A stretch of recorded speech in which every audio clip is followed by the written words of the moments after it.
Ay naku guys, good afternoon, ay good noon sa ating lahat, no? Good noon sa ating lahat. Ito na naman, sinusurpresa na naman ako ni Busing. First time in my life guys, may pa-surpresa na siya, no? Na ano siya, nahawaan siya sa mga anak ko guys na may pa-surpresa ba? Tingnan niyo guys yung surpresa niya. Yun pala na natagalan sa pagbili ng mga para sa Monday. Monday yata, bukas ba, food for 1 week. Nagpabili ako ng food for 1 week. Nagpag-grocery ako for 1 week na Yun pala, nagtataka ako, bakit natagalan? Ito pala guys, naku po, ang sweet. Ang sweet ng honey ko. Yan.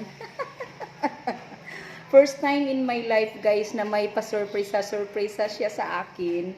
Nahawaan siya ni Tading, nahawaan siya sa mga anak ko. Kasi yung mga anak ko guys, mahilig sa surpresa.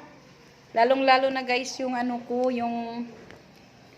yung panganay ko na si Mark. Mahilig siya mag-surpresa sa akin. I remember ko yung Mark and also Ate Van. So thank you so much honey.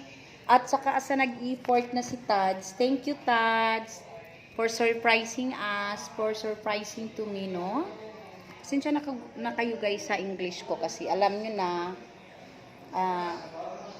napakabobo ko sa English. Yan lang. Thank you.